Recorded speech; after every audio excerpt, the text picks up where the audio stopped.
السلام علیکم دوستوں. میرے دوستوں، وقت کی بربادی ایک ایسا واقعہ جس سے سب کو سبق لینے کی ضرورت ہے. جب اس کے والد اس سے کیا گیا وعدہ پورا نہ کر سکے تو اس نے خود کو برباد کرنے کا فیصلہ کر لیا. وہ اپنے والدین کے لیے ایک سخت آزمائش بن گیا، لیکن پھر اللہ کی رحمت ہوئی. فرخ اپنے والدین کا اکلوتا بیٹا تھا. اس کے والدین اس سے بہت پیار کرتے تھے، اس کا بے حد خیال رکھتے. فرخ بھی اپنے والدین کی ہر بات مانتا تھا. وہ پڑھائی میں بھی بہت اچھا تھا. جب فرخ نویں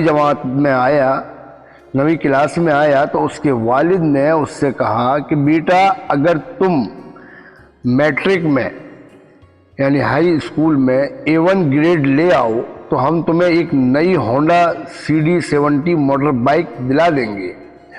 موٹر بائک وہ بھی ہونڈا فرخ کی بہت بڑی کمزوری تھی. یوں تو وہ کبھی اپنے چچا اور کبھی اپنے کسی دوست سے موٹر بائک لے کر چلاتا تھا. وہ چلانے میں بہت ماہر ہو چکا تھا. میٹرک میں A1 گریڈ لانے پر اسے اپنی دیرینہ خواہش پوری ہوتی نظر آئی. اس نے فوراً اپنے والد سے وعدہ کر لیا. اس نے دل و جان سے محنت کی، پڑھائی میں دن رات ایک کر دیا.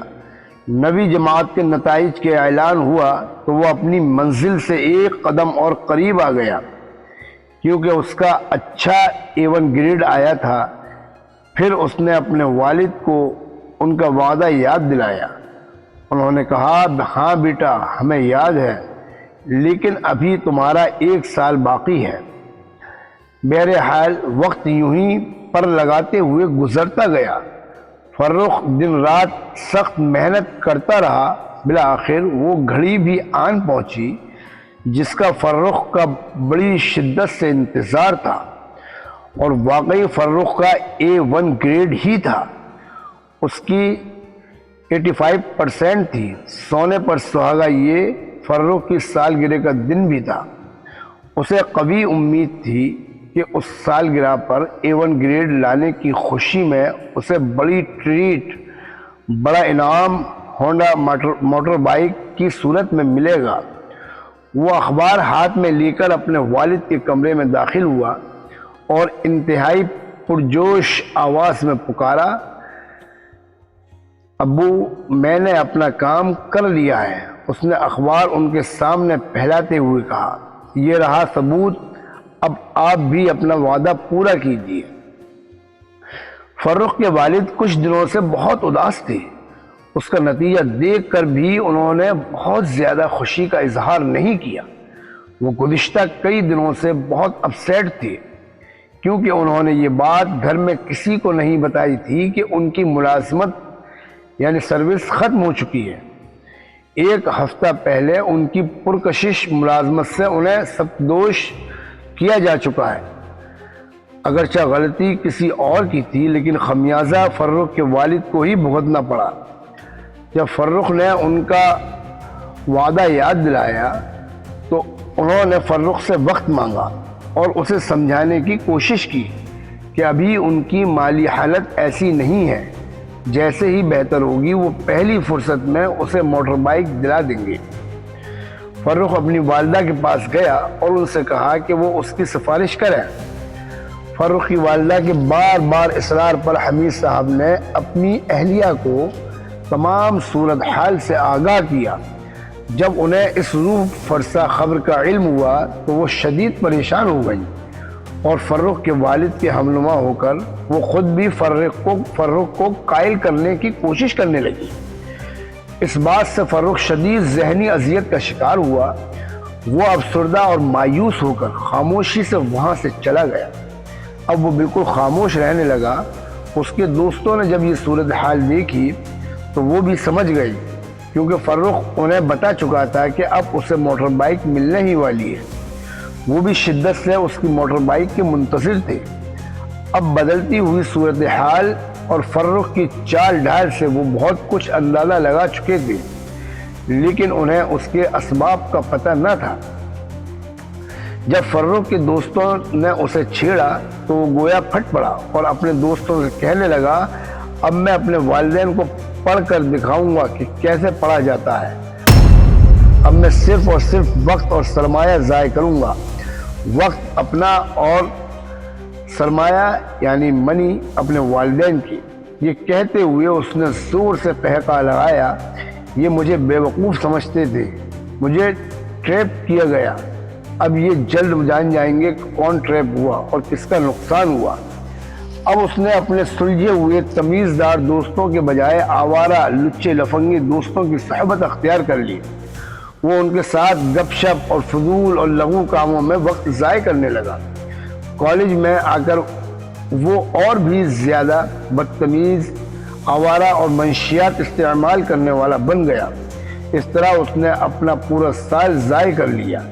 جب رزلٹ آؤٹ ہوا تو وہ تمام پرچوں میں بری طرح فیل ہو چکا تھا۔ یہ صورتحال اس کے والدین کے لیے اور بھی زیادہ گمبھیر تھی۔ اس کے والد اپنی مالی بحران پر بھی ابھی تک قابو نہ پا سکے تھے کہ اس سے انہیں شدید صدمہ ہوا، لیکن وہ فرخ کو مزید بگڑتا ہوا نہ دیکھ سکتے تھے۔ جب انہوں نے محسوس کیا کہ فرخ ان کی کسی بات کو مثبت انداز سے قبول نہیں کرتا، یعنی پازیٹیو انداز سے قبول نہیں کرتا، تو انہوں نے اپنے ایک دوست سائیکیٹرسٹ ڈاکٹر جہانزیب کی خدمت لی۔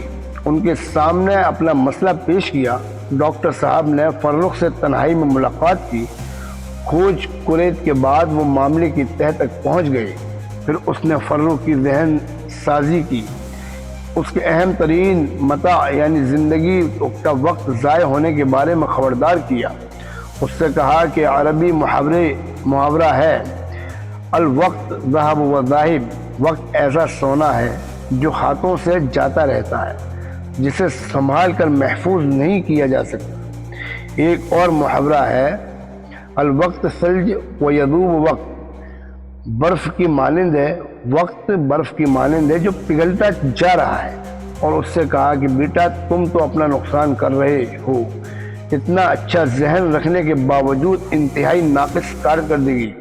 جب عملی زندگی کا تم پر بوجھ آئے گا تو تم کیسے اس کے متحمل ہوگے؟